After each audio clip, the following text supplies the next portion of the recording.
Assalamualaikum warahmatullahi wabarakatuh. Perkenalkan, nama saya Hanif Cornelia Saputri dengan NIM 2450302011111063 dari jurusan Administrasi Bisnis Fakultas Ilmu Administrasi Universitas Brawijaya. Video ini saya buat untuk memenuhi tugas mata kuliah perpajakan yang diampu oleh Ibu Raika Happy Sugiastuti, SKB MAB. Nah, pada tugas kali ini, saya akan membahas sebuah studi kasus mengenai penghindar pajak atau yang sering disebut dengan tax avoidance. Nah, untuk topik yang akan saya bahas adalah kasus dugaan praktik tax avoidance ini yang dilakukan oleh PT Adara Energi Terbuka melalui mekanisme transfer pricing. Nah, kasus ini menjadi menarik nih untuk dibahas karena dapat menunjukkan bagaimana sebuah perusahaan itu mampu memanfaatkan celah yang ada dalam sistem perpajakan untuk mengurangi kewajiban pajaknya secara legal. Jadi sebenarnya tindakan ini itu diperbolehkan dan juga tidak melanggar hukum. Namun akan tetap menimbulkan kontroversi dari sisi keadilan perpajakan. Pembahasan dalam video.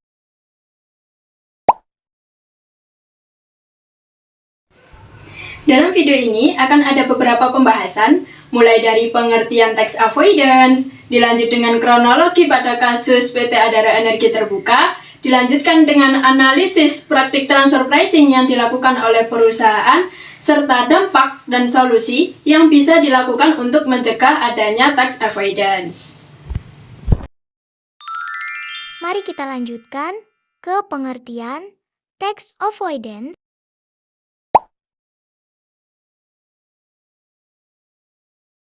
Sebelum membahas studi kasus, saya akan menjelaskan pengertian tax avoidance terlebih dahulu. Nah, tax avoidance ini merupakan upaya yang dapat dilakukan oleh wajib pajak untuk mengurangi beban pajaknya dengan memanfaatkan celah atau kelemahan dari sistem perpajakan secara legal. Salah satu bentuk dari tax avoidance yang sering dilakukan oleh bisnis internasional itu adalah transfer pricing. Nah, untuk transfer pricing itu sendiri merupakan penentuan harga transaksi antar perusahaan yang masih berada dalam satu grup usaha atau memang memiliki hubungan istimewa. Nah, pada dasarnya, transfer pricing ini diperbolehkan untuk dilakukan.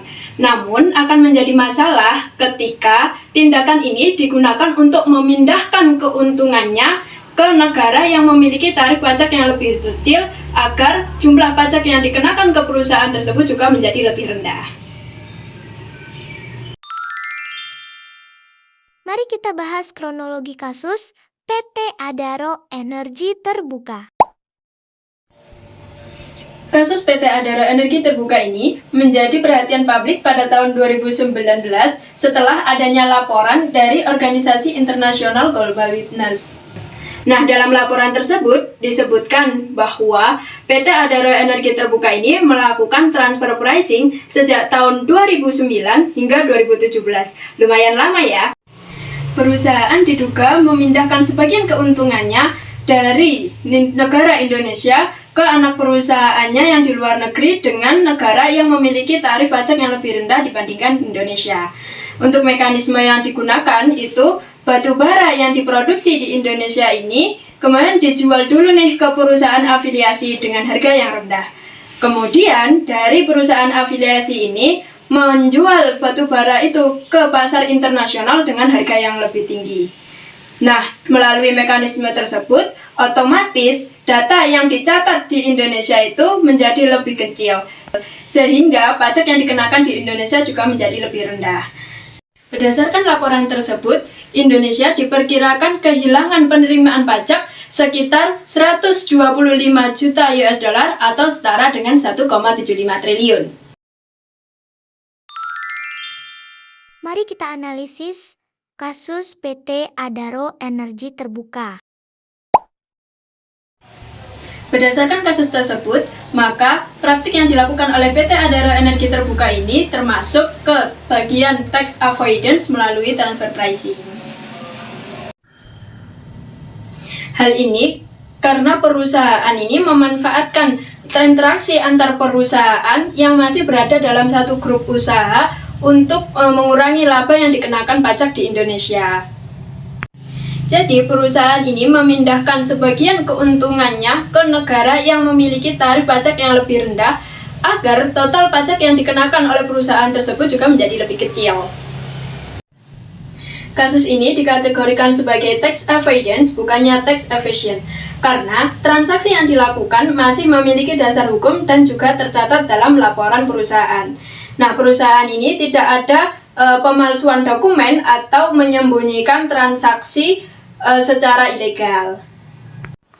Namun, praktik ini tetap menimbulkan kontroversi karena dianggap memanfaatkan celah dari peraturan perpajakan untuk mengurangi kewajiban pajaknya.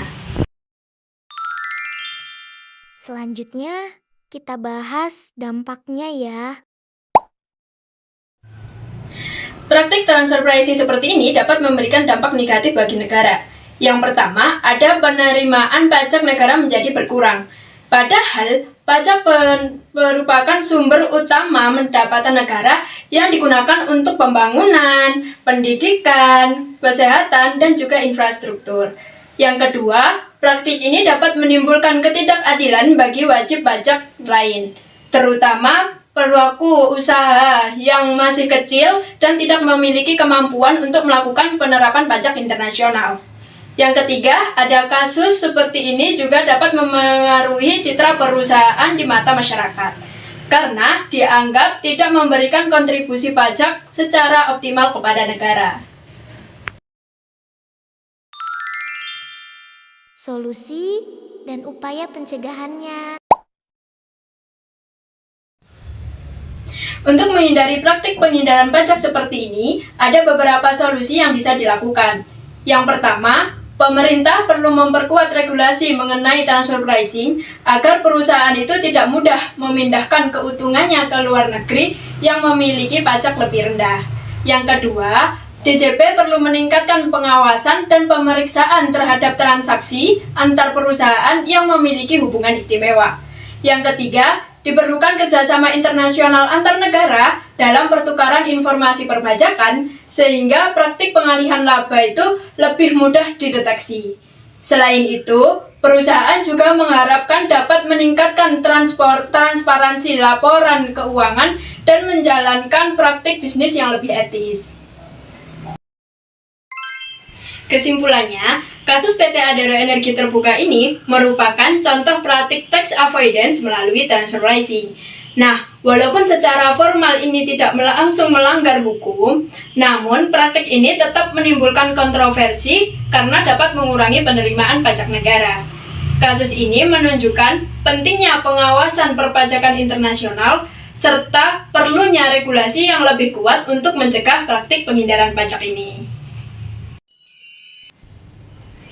Demikian pembahasan studi kasus yang dapat saya sampaikan. Semoga pembahasan studi kasus ini dapat menambah pemahaman mengenai praktik tax avoidance, baik itu dalam dunia bisnis maupun perpajakan. Saya, Hanif Cornelia Saputri, mengucapkan terima kasih telah menonton dan menyimak video ini. Saya akhiri. Wassalamualaikum warahmatullahi wabarakatuh.